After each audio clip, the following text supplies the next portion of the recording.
أعوذ بالله من الشيطان الرجيم. بسم الله الرحمن الرحيم.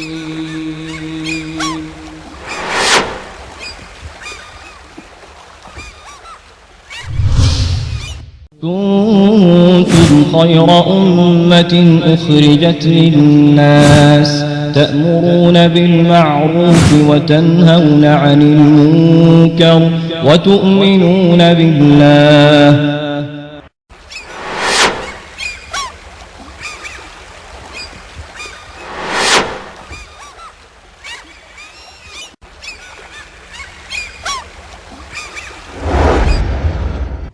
ہر سال ہر گھر والے پہ جو صاحب استطاعت ہے، جس کے پاس اضافی مال ہے، اس پہ لازم ہے کہ وہ ہر سال قربانی کرے. خصی جانور اور غیر خصی دونوں قربان کرنا جائز ہے. کچھ لوگوں کے ہاں یہ مشہور ہے کہ جانور اگر خصی ہو تو وہ عیب دار ہوتا ہے. یہ بات غلط ہے. پیارے حبیب نے فرمایا میری طرف سے، میری آل کی طرف سے، میری امت کی طرف سے تو فوت شدہ انسان کی طرف سے قربانی کی جا سکتی ہے.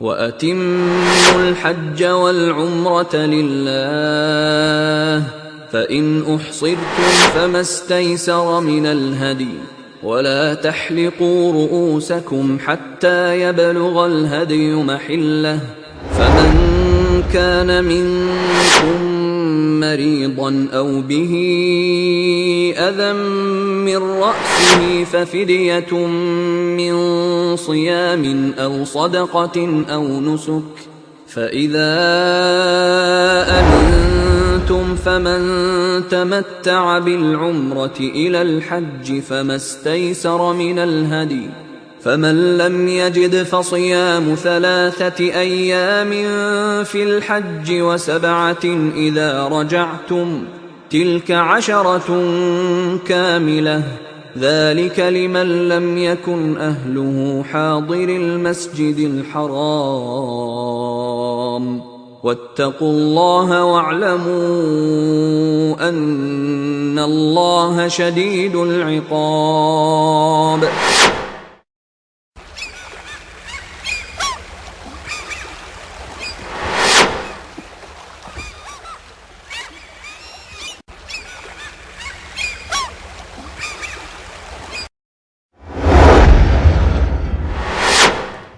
ان الحمد لله نحمده ونستعينه ونستغفره ونعوذ بالله من شرور انفسنا ومن سيئات اعمالنا من يهده الله فلا مضل له ومن يضلل فلا هادي له. اشهد ان لا اله الا الله وحده لا شريك له واشهد ان محمدا عبده ورسوله. اما بعد اعوذ بالله من الشيطان الرجيم. بسم الله الرحمن الرحيم. قل إن صلاتي ونسكي ومحياي ومماتي لله رب العالمين. مسلمان کا جینا، مسلمان کا مرنا، مسلمان کی زندگی، مسلمان کی موت وہ اللہ کے لیے ہے. مسلمان کا ایک ایک عمل اس کے پیچھے ایک ہی راز ہوا کرتا ہے، میرے اس کام سے اللہ راضی ہو جائے. اللہ کی رضا مسلمان کی نظر میں سب سے بڑی چیز ہے، اس سے بڑی اور کوئی چیز نہیں ہے. قربانی بھی مسلمان اسی لیے کرتے ہیں، اللہ کو راضی کرنے کے لیے. یہ قربانی حقیقت میں ہے کیا؟ قربانی نظریہ حیات ہے، زندگی گزارنے کا طریقہ کار ہے. قربانی کے حقائق پہ اگر نظر دوڑائیں گے آپ کو اس کے پیچھے پوری ایک مسلمان کی زندگی چھپی ہوئی نظر آئے گی.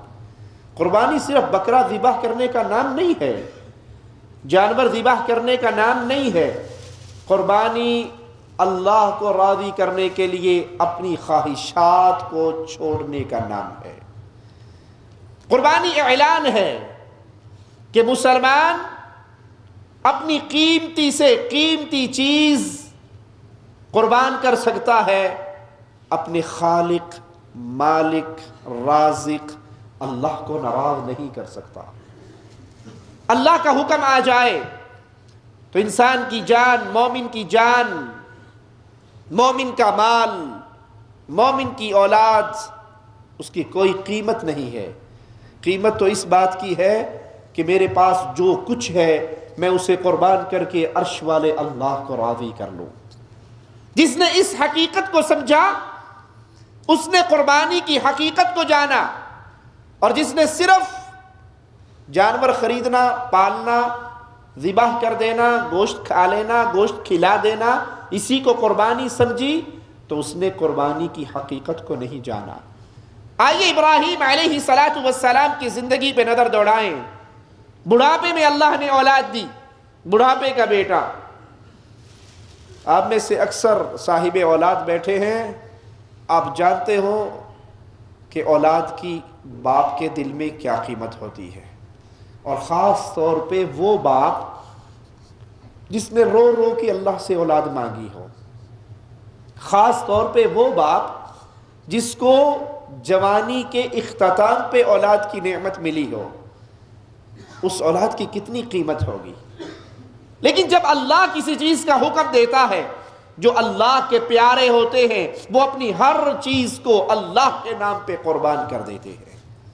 ان کی نظر میں سب سے بڑا نگینہ یہ ہوا کرتا ہے کہ کائنات چھوڑی جا سکتی ہے، عرش والے اللہ کی ناراضگی نہیں لی جا سکتی۔ آئیے قرآن حکیم کے ان الفاظ پہ غور کریں۔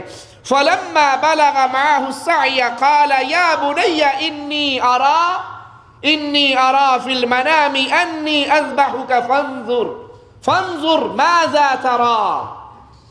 ابراہیم علیہ السلام ان کے فرزند اسماعیل علیہ السلام فَلَمَّا بَلَغَ مَعَهُ السَّعْيَ، جب وہ اتنی عمر کے ہو گئے کہ باپ کے ساتھ چلنے پھرنے دوڑنے کے قابل ہوئے۔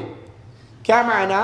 اگر بچہ چھوٹا ہوگا تو باپ اپنی مدد کے کوئی کام میں اس کو شریک نہیں کرے گا۔ باپ گوشت کاٹ رہا ہے، چھوٹا بیٹا پاس ہے جو کہے گا بوٹی پکڑ چھری سے کاٹوں، وہ گوشت چھوڑ کے پہلے اپنے بیٹے کو اندر چھوڑ کر آئے گا کہیں غلطی سے اس کو چھری نہ لگ جائے۔ لیکن جب بچہ ہاتھ بٹانے کی عمر میں آ جائے پھر باپ اس کو اپنے ساتھ رکھتا ہے۔ یہاں اسماعیل علیہ السلام اس قابل ہو گئے کہ وہ باپ کے کاموں میں ان کے ہاتھ بٹا سکیں۔ اس حالت میں وہ کہتے ہیں یا بنیا انی ارا فی المنام، اے بیٹے میں خواب میں دیکھ رہا ہوں، انی اذبحک فانظر ماذا تری، میں خواب میں تجھے قربان کرتے ہوئے دکھایا گیا ہوں، تیرا کیا مشورہ ہے، تیری کیا رائے ہے۔ اور نبی کا خواب وہی ہوا کرتا ہے، نبی کا خواب۔ کسی اور کا خواب، آج کل خواب کے اوپر پوری دکانداریاں چلتی ہیں۔ مینوں راتی خواب آیا بابا جی ایتھے ظاہر ہوئے، کہنا میری قبر ایتھے کھٹ، میں ایتھے بہ کے چلا کٹیا، بابا ایک ہے قبریں چار ہیں۔ خواب کے اوپر دکانداری، کاروبار، مزار پرستی، قبر پرستی چل رہی ہے۔ ان خوابوں کی کوئی حیثیت نہیں، یہ شیطانی جھوٹے خواب ہے۔ نبی کا خواب سچا ہوا کرتا ہے، وہی ہوا کرتا ہے۔ سچے تو مومن کے بھی خواب ہوں گے، لیکن نبی کو خواب میں جو دکھایا جائے وہ وہی ہوا کرتا ہے۔ اب ابراہیم علیہ السلام اسماعیل علیہ السلام سے پوچھ رہے ہیں تیری کیا مرضی ہے۔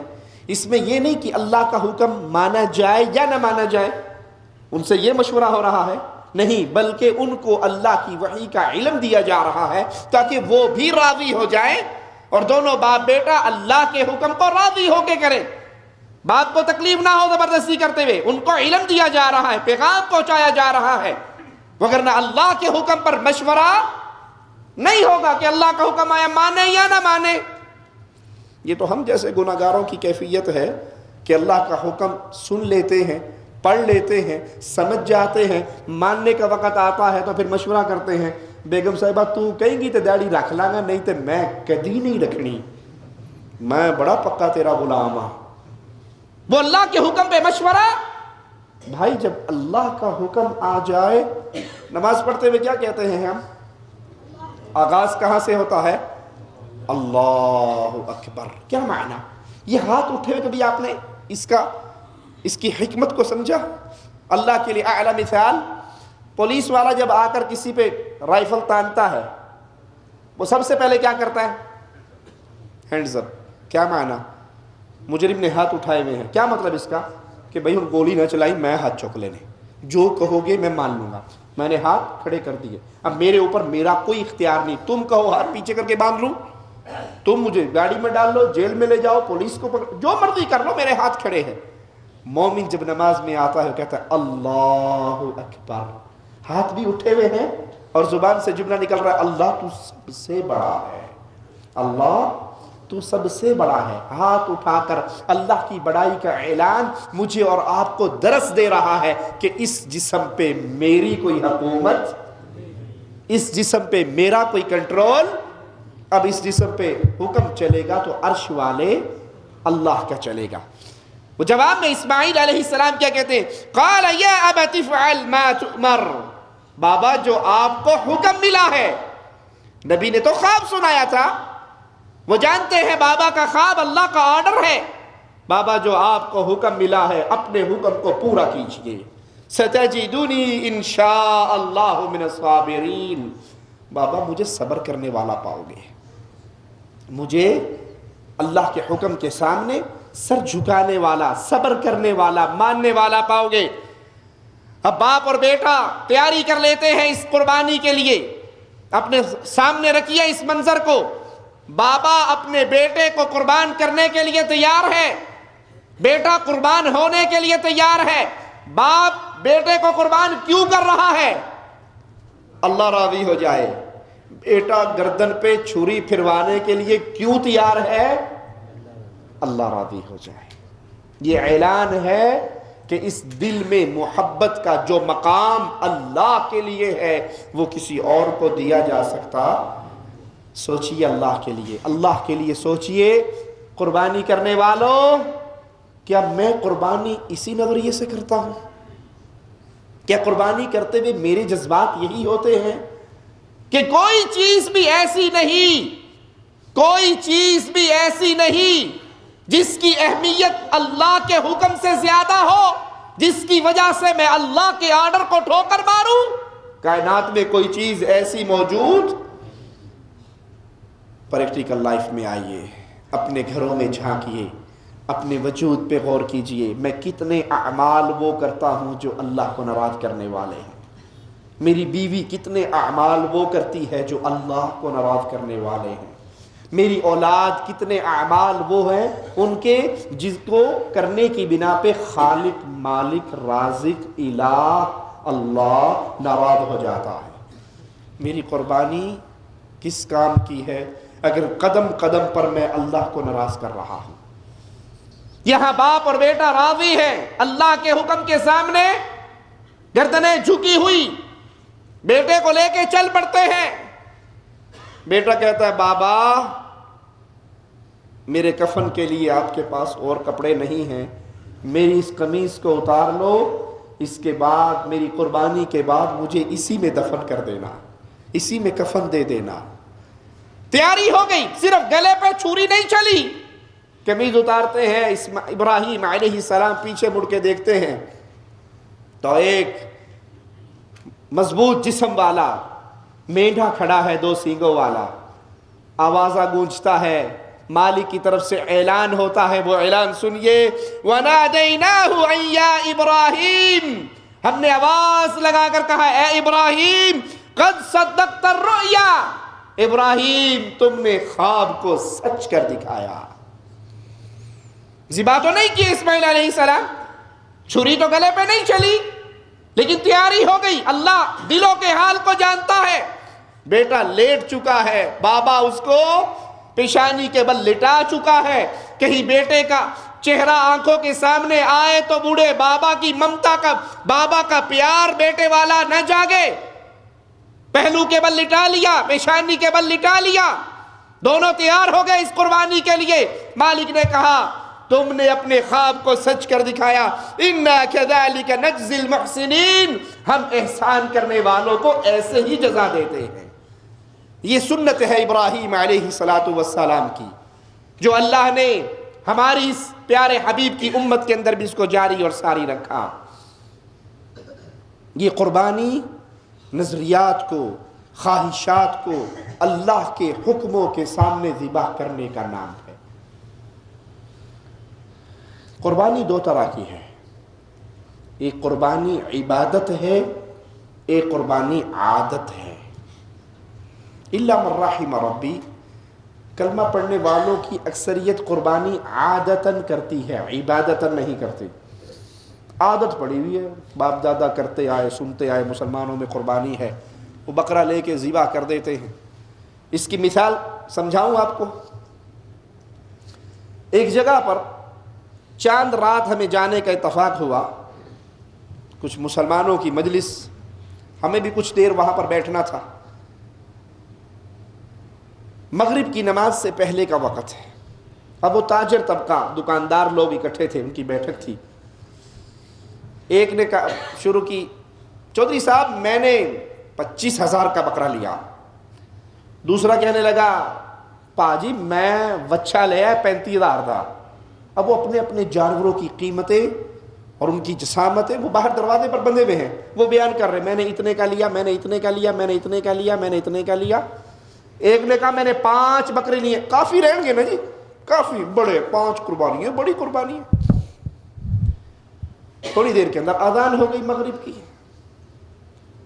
مغرب کی اذان ہونے کے بعد میں 3-4 منٹ تک ان کے چہرے دیکھتا رہا کہ ان میں سے کوئی اٹھے گا نماز کے لیے۔ ہم تو دوسرے شہر سے آئے تھے، وہاں کے رہنے والے نہیں تھے، کوئی بتائے گا کہ مولوی صاحب ادھر مسجد ہے؟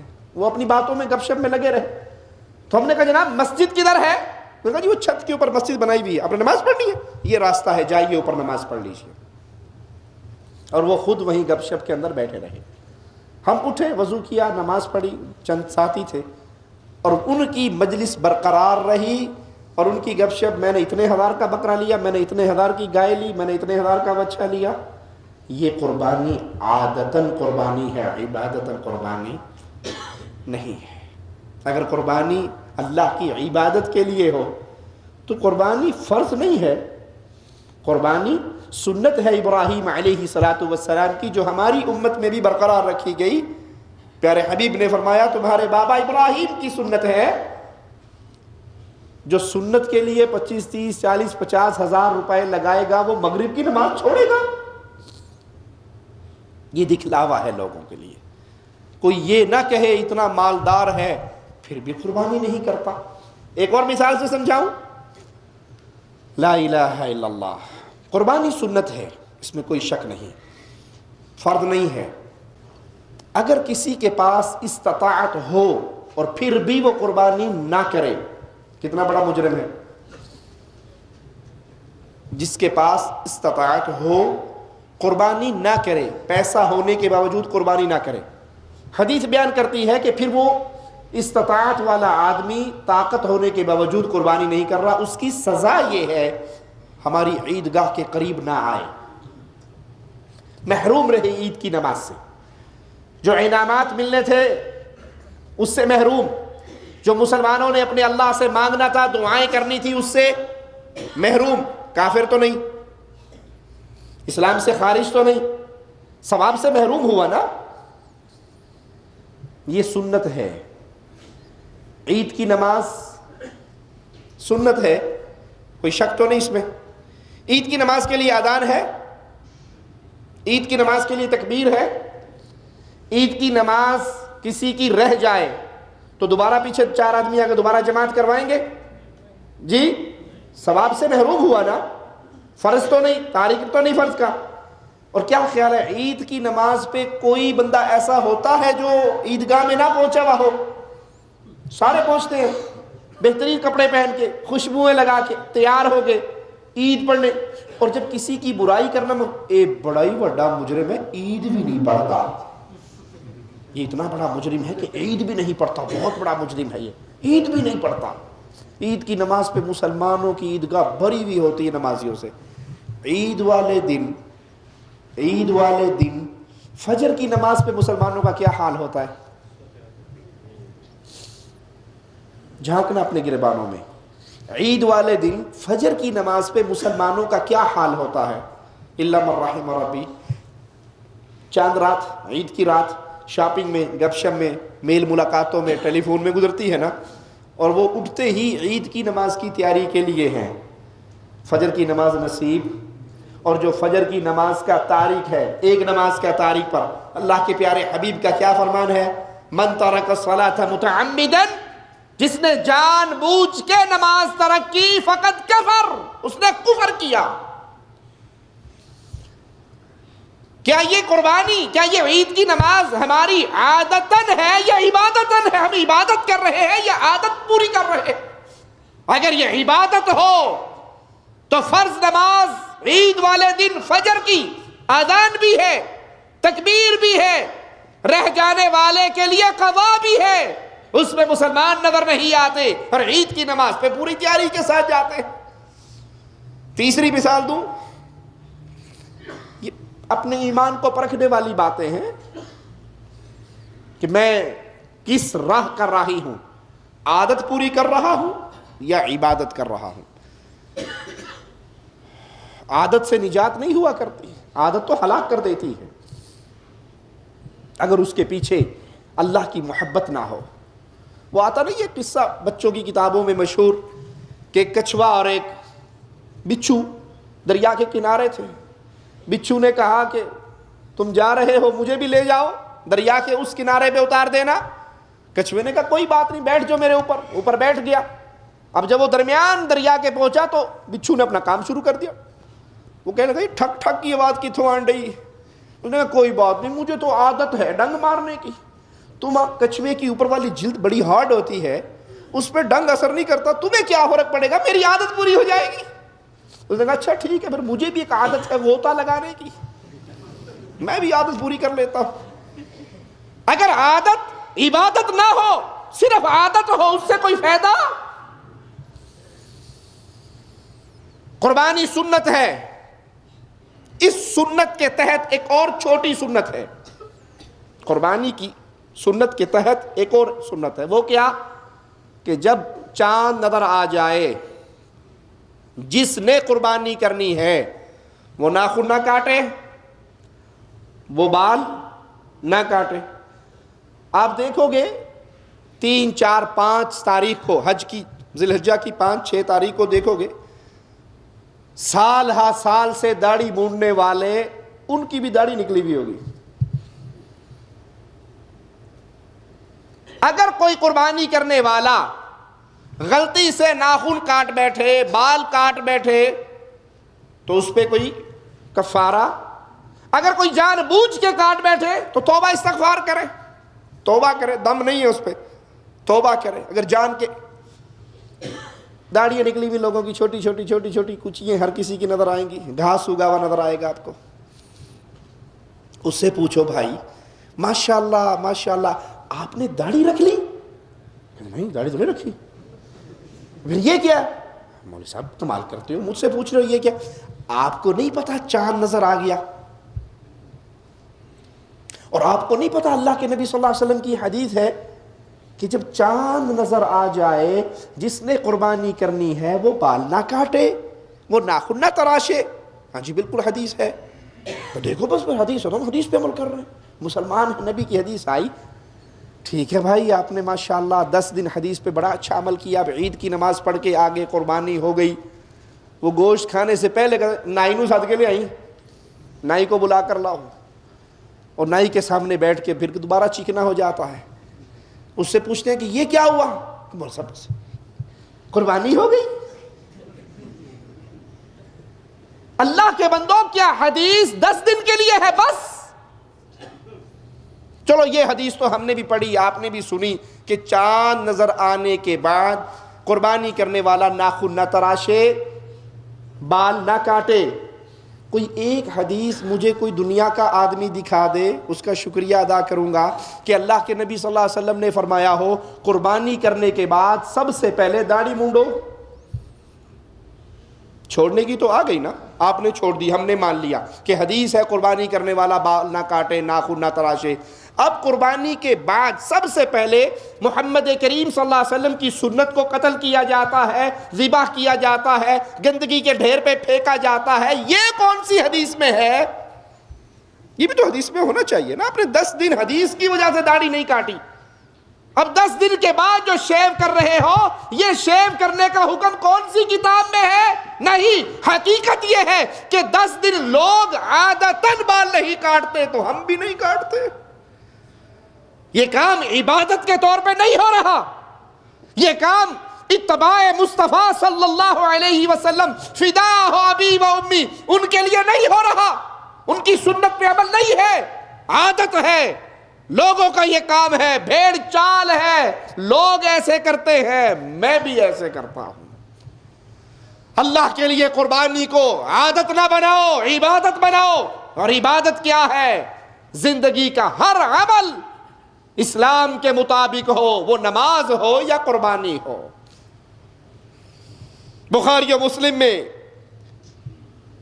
صحابہ کرام کا یہ قول موجود ہے، فرماتے ہیں کہ ہم عید کے دن سب سے پہلا کام یہ کرتے کہ نماز ادا کرتے، پھر قربانی کرتے. جس نے ایسا کیا اس نے سنت کو پا لیا، اور جس نے ایسا، دوسری روایت میں ہے، جس نے ایسا کیا اس نے مسلمانوں کی سنت کو پا لیا. اس کو مسلمانوں کی سنت کہا گیا. یہ سنت ہے پیارے حبیب علیہ الصلوۃ والسلام کی. مسلمان اس سنت پہ عمل کر رہے، یہ ابراہیم علیہ السلام کی سنت ہے. مسند احمد میں ہے، پیارے حبیب محمد کریم صلی اللہ علیہ وسلم نے فرمایا، اے لوگو، ہر سال ہر گھر والے پہ قربانی ہے. ہر سال ہر گھر والے پہ جو صاحب استطاعت ہے، جس کے پاس اضافی مال ہے، اس پہ لازم ہے کہ وہ ہر سال قربانی کرے. جو محتاج ہے، جو مقروض ہے، وہ مزید قرضہ لے کے نہ کرے، وہ تو پہلے سے مقروض ہے، اس کے پاس تو استطاعت نہیں ہے. جس کے پاس مال ہے، طاقت ہے، استطاعت ہے، ہر سال ہر گھر والا قربانی کرے. مسند احمد میں یہ روایت موجود ہے، جو استطاعت کے باوجود قربانی نہ کرے وہ ہماری عیدگاہ میں نہ آئے. اور عیدگاہ میں آنے کے لیے پیارے نبی نے کتنی تاکید کی کہ جو عورتیں ایام میں ہیں مخصوص، جنہیں نماز نہیں پڑھنی، وہ بھی آئیں، وہ بھی آئے. نماز تو پڑھنی نہیں ہے، دعا کے اندر شامل ہو جائیں. کسی کے پاس دوپٹہ، چادر، برقع نہیں ہے، وہ پڑوسن کی چادر مانگ لے، اس کی چادر میں ہو کر آئے، بے پرد ہو کے نہ آئے، پردہ کر کے آئے. لیکن پردے کا لباس نہیں تو اپنی پڑوسن، اپنی سہیلی سے مانگ لے اور اس کے اندر وہ عیدگاہ میں آئے. صحیح مسلم میں پیارے حبیب علیہ الصلوۃ والسلام کا یہ فرمان ہے، جب تم ذی الحجہ کا چاند دیکھ لو، قربانی کا ارادہ ہو تو بال نہ کاٹو، ناخن نہ تراشو. اگر قربانی کرنے والا بال کاٹ لے تو اس پہ کوئی فدیہ نہیں. ہاں، جو جان بوجھ کے کاٹے وہ اللہ سے معافی مانگے، وہ توبہ استغفار کرے. اگر انسان سفر میں ہے، مسافر ہے، صاحب استطاعت ہے، اس کو چاہیے کہ وہ اپنی قربانی ضرور کرے. صحیح مسلم کے اندر یہ روایت ہے کہ پیارے حبیب علیہ الصلوۃ والسلام نے مکہ کے اندر قربانی کا جانور ذبح کیا. حضرت ثوبان رضی اللہ عنہ نے اس کا گوشت بنایا اور سفر میں پیارے حبیب علیہ الصلوۃ والسلام کو وہ گوشت استعمال کرواتے رہے. امام ترمذی رحمہ اللہ ابن عباس رضی اللہ عنہما کا یہ قول نقل کرتے ہیں کہ ہم رسول اللہ صلی اللہ علیہ وسلم کے ساتھ سفر میں تھے، تو آپ صلی اللہ علیہ وسلم نے اس سفر کے اندر بھی قربانی کی، ہم نے قربانی کی. ہم 7 افراد گائے کے اندر شریک ہوتے، 7 افراد گائے کے اندر شریک ہوتے اور 10 آدمی اونٹ کی قربانی میں شریک ہوتے. 7 آدمیوں کا حصہ گائے میں، اور اگر اونٹ ہے تو اس میں 10 آدمیوں کا حصہ ہو سکتا. امام مسلم سیدہ عائشہ رضی اللہ تعالی عنہا سے روایت کرتے ہیں کہ اللہ کے پیارے حبیب علیہ الصلوۃ والسلام نے سینگوں والا مینڈا منگوایا اور پھر اس کو ذبح کیا، قربان کیا، اور قربان کرتے ہوئے فرمایا، اے اللہ، یہ محمد صلی اللہ علیہ وسلم کی طرف سے آل محمد صلی اللہ علیہ وسلم کی طرف سے اور امت محمد صلی اللہ علیہ وسلم کی طرف سے. یہ جانور پیارے حبیب کی طرف سے، آل حبیب کی طرف سے، امت حبیب کی طرف سے. اس پر علماء کہتے ہیں کہ پیارے حبیب کی آل میں اور آپ کی امت میں سے کئی لوگ فوت ہو چکے تھے، تو اس روایت سے استدلال کرتے ہوئے میت کی طرف سے قربانی کرنا بھی جائز ہے. پیارے حبیب نے فرمایا میری طرف سے، میری آل کی طرف سے، میری امت کی طرف سے، تو فوت شدہ انسان کی طرف سے قربانی کی جا سکتی ہے. جانور کی عمر یاد رکھیے، صحیح مسلم کے اندر پیارے حبیب علیہ السلام کے یہ فرمان ہے، آپ علیہ السلام نے دو دانت والے جانور کی قربانی کرنے کا حکم دیا، سوائے مینڈے یا بھیڑ کے کہ وہ دو دانت والا نہیں بھی ہے، 6 مہینے سے زیادہ ہو گیا، 7-8 مہینے کا، تو وہ بھیڑ کا بچہ، مینڈھا، وہ قربان کیا جا سکتا ہے اگر دوندا نہ ہو. اس کے علاوہ شرط ہے کہ جانور 2 دانت والا ہو، دوندا ہو، اس کو قربان کیا جائے. امام مسلم رحمہ اللہ برا عازب رضی اللہ عنہ سے روایت کرتے ہیں، انہوں نے کہا یا رسول اللہ صلی اللہ علیہ وسلم فداہ ابی و امی. یہ روایت ذرا غور سے سننا. صحابی کہتے ہیں یا رسول اللہ صلی اللہ علیہ وسلم، میرے ماموں نے قربانی عید کی نماز سے پہلے کر لی. میرے ماموں نے قربانی عید کی نماز سے پہلے کر لی، اس کے لیے کیا حکم ہے؟ پیارے حبیب علیہ السلام نے فرمایا قربانی نہیں ہوئی. قربانی نہیں ہوئی. کی کس نے؟ صحابی رسول نے. کہا ان کے پاس ایک بکرا ہے جو ابھی 2 دانت والا نہیں ہوا، اس سے چھوٹی عمر کا ہے، کم ہے. فرمایا یہ اس کو قربان کر لے، لیکن یہ کسی اور کو اجازت، یہ اصول باقی رہے گا کہ 2 دانت والا قربان ہوگا، لیکن چونکہ یہ عید سے پہلے قربان کر چکا ہے، اس کے پاس اور جانور نہیں، یہ جانور ہے تو یہ کر لے. حدیث سے کیا مسئلہ ثابت ہوا؟ عمل کی قبولیت کے لیے شرط ہے کہ وہ عمل محمد کریم کی سنت کے مطابق ہو. اگر وہ عمل صحابی کا بھی ہو، سنت مصطفیٰ موجود نہ ہو، قبول. ہم نے کہا یہ کیا بات ہے، یوں بھی کر لو تب بھی ٹھیک ہے، یوں بھی کر لو تب بھی ٹھیک ہے، کام تو اچھا ہے نا. آیت کریمہ پہ گٹھلیوں پہ بیٹھ کے آیت کریمہ پڑھی جائے، کام تو اچھا ہے. گھر میں مرنے والے کے مرنے کے بعد 3واں 7واں 9واں 10واں 40واں قل برسی، کام تو ٹھیک ہے، کام تو اچھا ہے، نام تو اللہ کا، ذکر تو اللہ کا کیا جا رہا ہے. ارے بھائی آپ کا عمل صحابی کے عمل کے برابر تو نہیں ہو سکتا. صحابی کا عمل بھی اگر سنت مصطفیٰ سے خالی ہوگا تو قبول. آپ نے فرمایا اس کی قربانی نہیں ہوئی، قبول کروانی ہے تو سنت مصطفیٰ پہ چلتے ہوئے صلی اللہ علیہ وسلم عید کے بعد قربانی کرے. خصی جانور اور غیر خصی دونوں قربان کرنا جائز ہے. کچھ لوگوں کے ہاں یہ مشہور ہے کہ جانور اگر خصی ہو تو وہ عیب دار ہوتا ہے. یہ بات غلط ہے. پیارے حبیب علیہ السلام کے صحابی سیدنا جابر سے روایت ہے کہ نبی کریم صلی اللہ علیہ وسلم نے 2 مینڈھے منگوائے، چت کبرے 2 مینڈھے جن کے پیٹ کالے تھے سینگوں والے اور خصی تھے. آپ نے اس کو ذبح کیا. دوسری روایت میں ابو سعید رضی اللہ عنہ سے روایت ہے کہ آپ نے 2 مینڈھے منگوائے جو غیر خصی تھے، ان کو ذبح کیا. امت کو کیا درس ملا؟ کہ خصی جانور بھی ذبح کیا جا سکتا ہے اور غیر خصی بھی. خصی ہونا جانور کا عیب نہیں ہے. مسند احمد میں پیارے حبیب علیہ السلام کا یہ فرمان موجود ہے کہ تشریق کے ایام میں قربانی کرنا درست ہے. ایک عید کا دن، قربانی کا دن، اور ایام تشریق. کون کون سے ہیں ایام تشریق؟ 11 12 13. تو ایک تو 10 عید کا دن ہو گیا، پھر 11 12 13، یہ 4 دن قربانی کے ہیں. یہ 4 دن قربانی کے ہیں. افضل عید کا دن ہی ہے، لیکن اس کے بعد ایام تشریق بھی قربانی کے ایام ہیں. اور 13 تاریخ کے سورج کے غروب ہونے سے پہلے قربانی کی جا سکتی ہے۔ قربانی کرنے میں رات اور دن برابر ہیں، دن کو کریں یا رات کو کریں۔ قربانی کرنے والے کو چاہیے وہ خود اپنے ہاتھ سے ذبح کرے۔ اوکھا کام ہے نا، اس لیے لوگ کسائیوں کو بلا کے اس پہ چھوڑ دیتے ہیں کہ تم کر کے فارغ، پتہ نہیں اس نے نماز پڑھی یا نہیں پڑھی، وہ بے نماز ہے، وہ مشرک ہے، وہ بدعتی ہے، وہ کیسا ہے۔ اگر فرض کیا آپ گوشت نہیں بنا سکتے، تیار نہیں کر سکتے، تو کم از کم اتنا تو کرو کہ چھری تو اپنے ہاتھ سے پھیر، مشرک کے ہاتھ سے، بدعتی کے ہاتھ سے، بے نماز کے ہاتھ سے تو ذبح نہ کرواؤ۔ کسائی برادری والے ہم سے ناراض نہ ہو جائیں، اگر کوئی موحد کسائی ہو، نمازی ہو، سنت پہ عمل کرنے والا ہو، تو اس کے ہاتھ سے کی جا سکتی ہے، کروائی جا سکتی ہے، لیکن افضل یہ ہے کہ قربانی کرنے والا خود قربان کرے، خود چھری پھیرے۔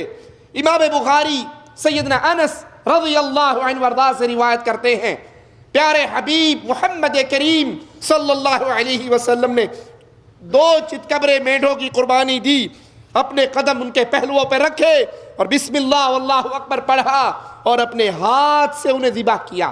قربانی کرتے ہوئے کسی کی مدد لی جا سکتی ہے۔ پیارے حبیب علیہ السلام نے ایک شخص سے کہا قربانی میں میری مدد کرو۔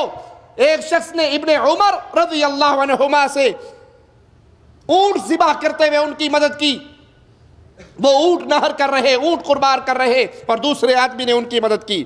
کسی دوسرے کی طرف سے قربانی کرنا جائز ہے۔ کوئی کسی کو کہتے بھائی میری طرف سے قربانی تم کر دو۔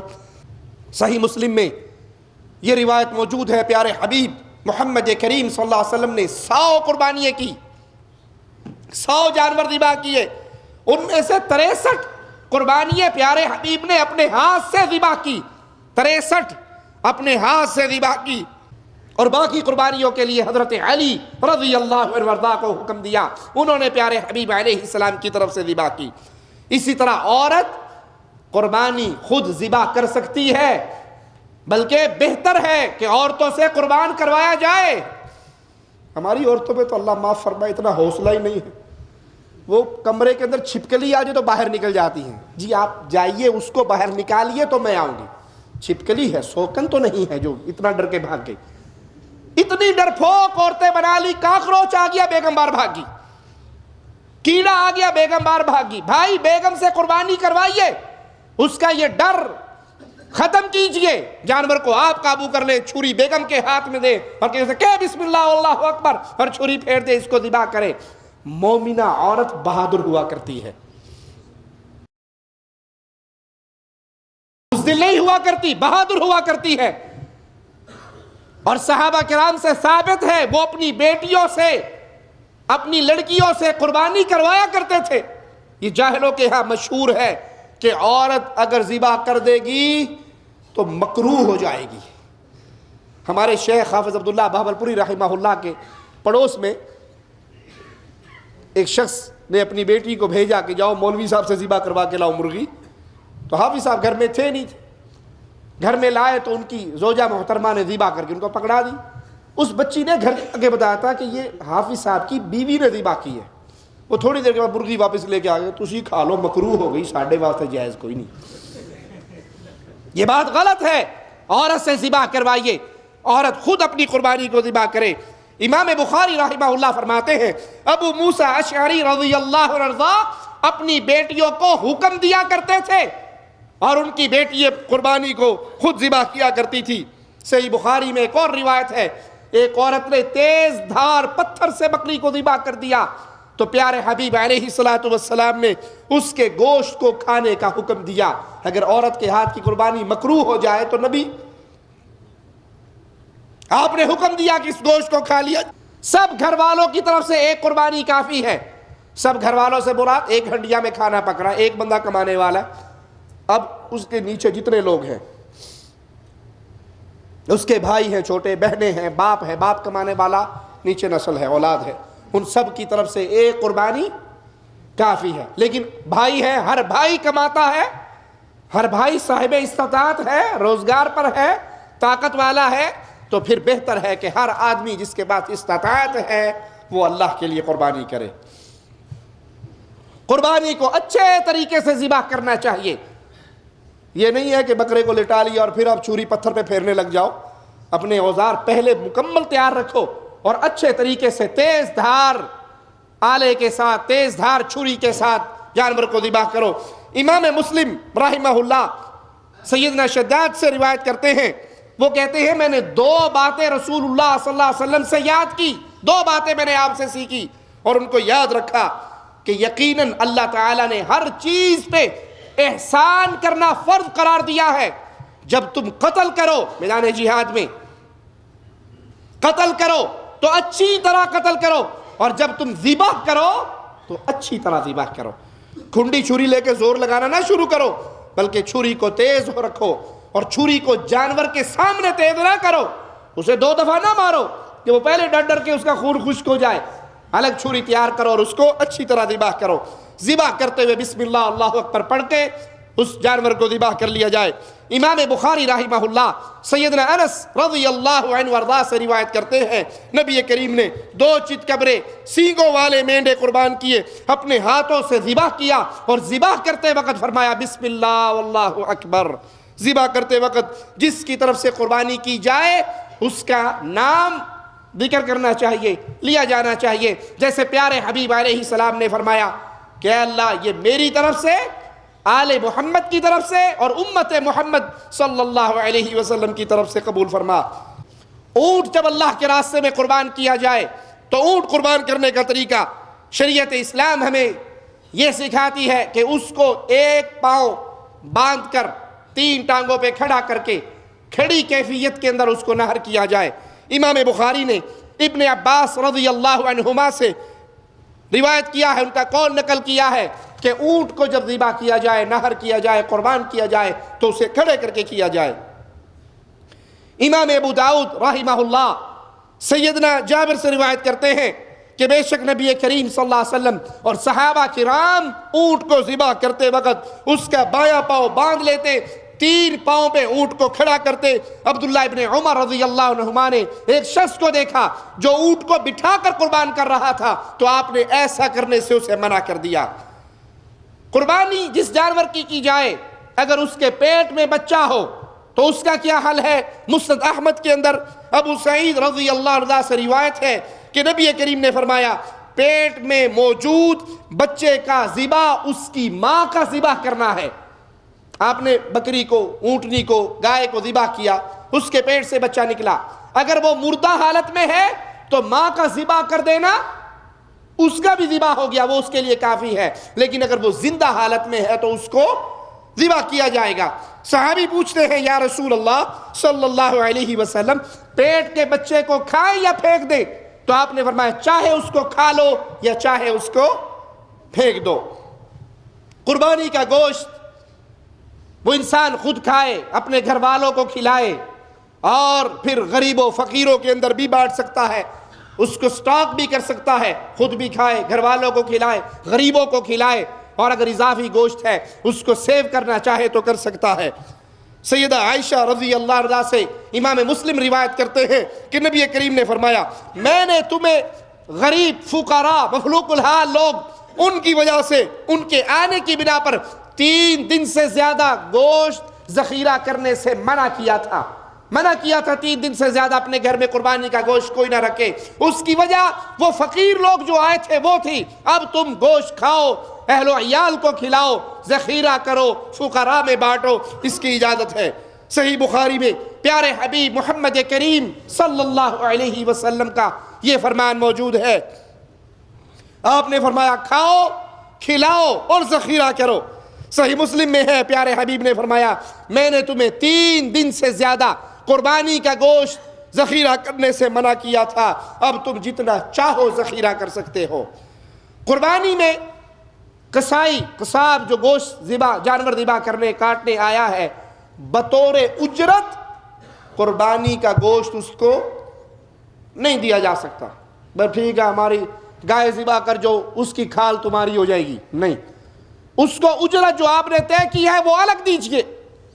قربانی کے گوشت میں سے اس کو، ہاں اگر وہ قصائی مومن ہے، موحد ہے، مشرک نہیں ہے، نمازی ہے، بے نماز نہیں ہے، غریب ہے تو فقیر ہونے کے ناطے اس کی مدد اس گوشت میں سے کی جا سکتی ہے.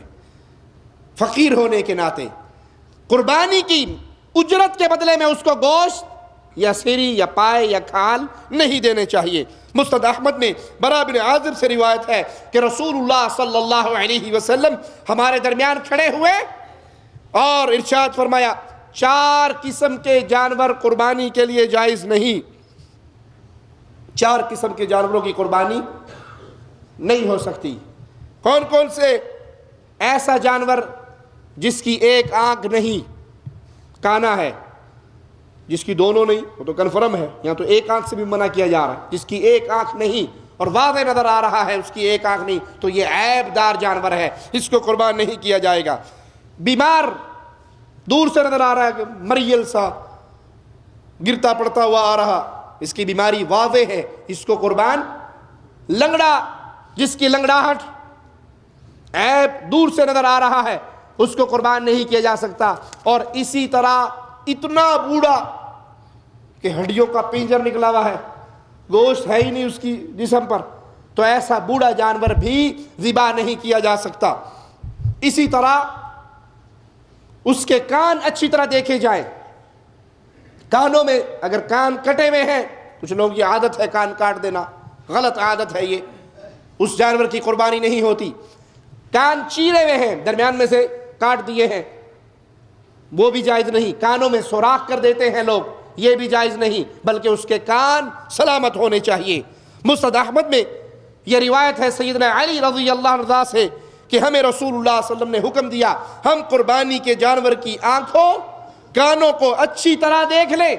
وہ جانور ذبح نہ کرے جو ایک آنکھ والا، یا جس کے کان آگے پیچھے سے کٹے ہوئے یا چیرے ہوئے، یا کانوں میں سوراخ ہو، یا اس کے سینگ ٹوٹے ہوئے ہو، اس کے سینگ ٹوٹے ہوئے ہو، کوئی عیب دار نہ ہو، بلکہ صحیح سلامت تندرست جانور ہو، اس کو ذبح کیا جائے.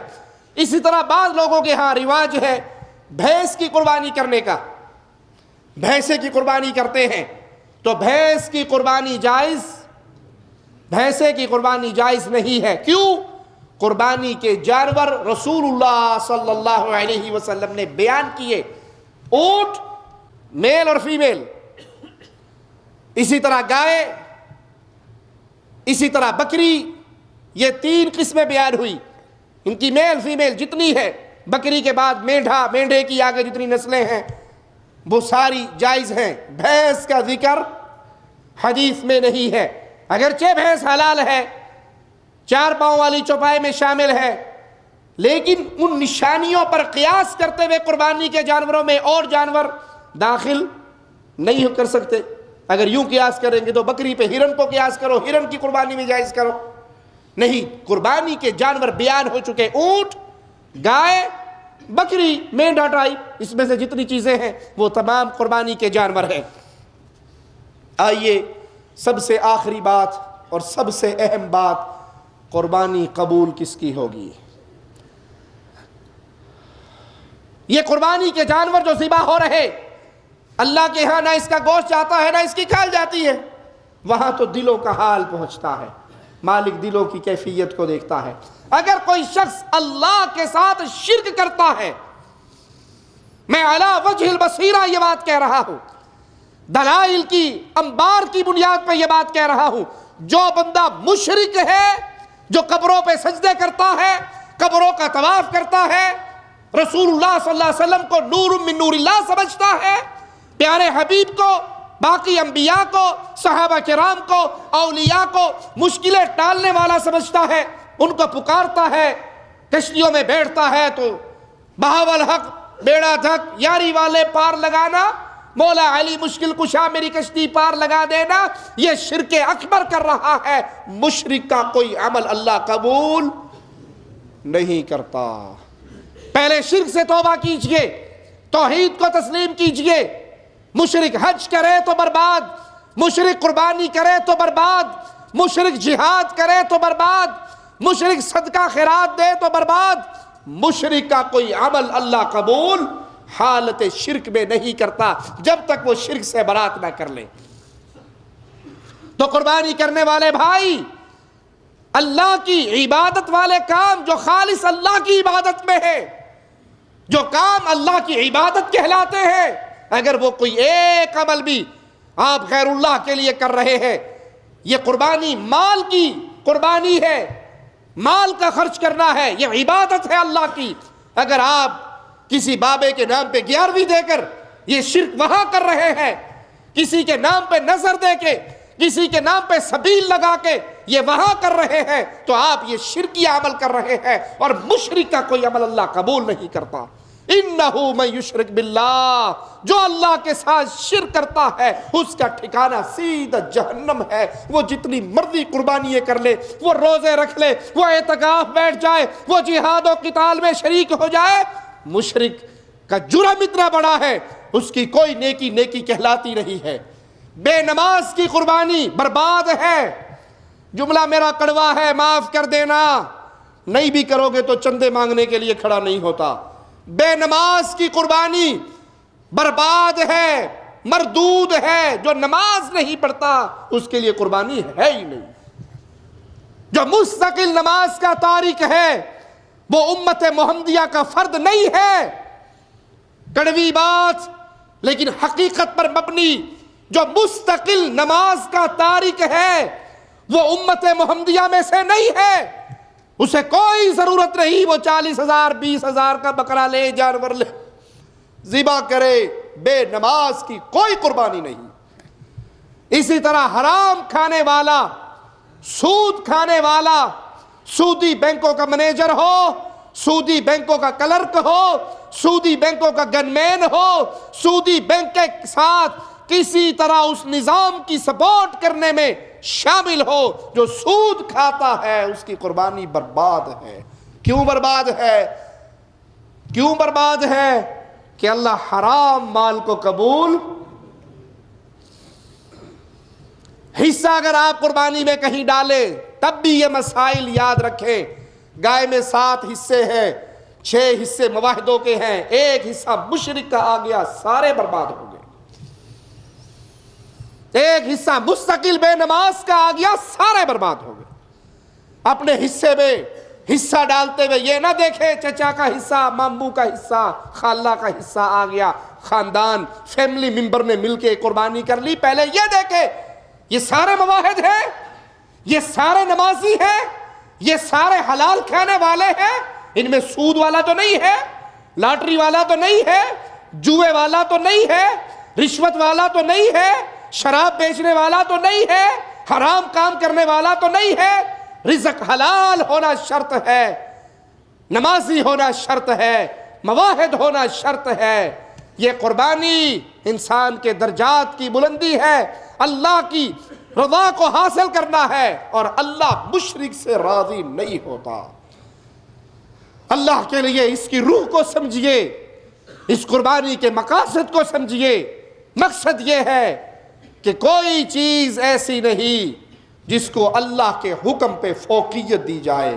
میرے رب کے حکم سے بیوی کا حکم ٹکرائے، میرے رب کے حکم سے فیملی ممبر کا حکم ٹکرائے، اولاد، بھائی، باپ، عزیز، قریبی، رشتہ دار، قوم، قبیلہ، حکومتیں، سلطنتیں، کوئی بھی اللہ کے حکم سے ٹکرا رہی ہے، میں سب کو چھوڑ سکتا ہوں، اللہ کو نہیں چھوڑ سکتا۔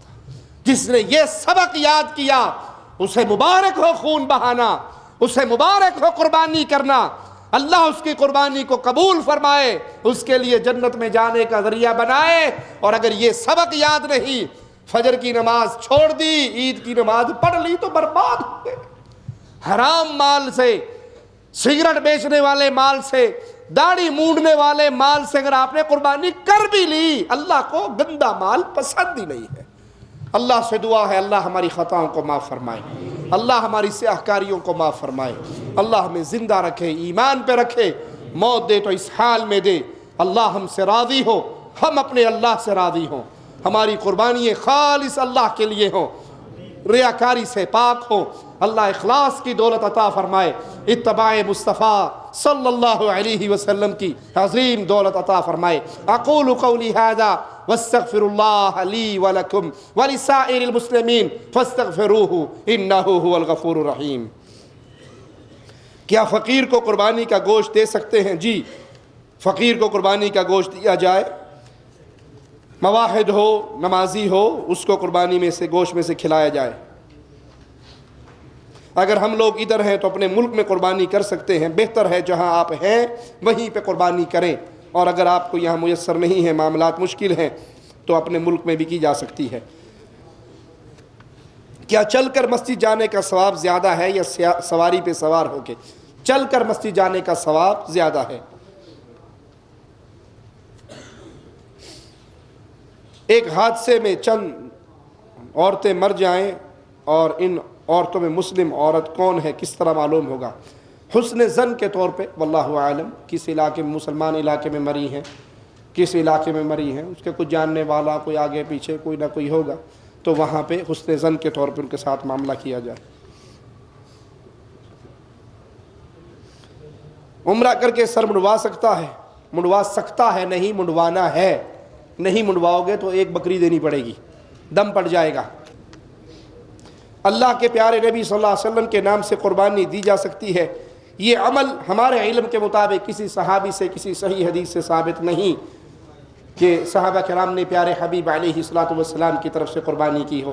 اللہ کے پیارے نبی نے اپنی امت کی طرف سے کی ہے، اللہ کے پیارے نبی نے امت کی طرف سے کی ہے۔ ہمیں جو حکم ہے وہ پیارے نبی صلی اللہ علیہ وسلم کے لیے درود و سلام پڑھنے کا ہے۔ سبحانک اللہم وبحمدک اشہد لا الہ الا انت استغفرک واتوب الیک۔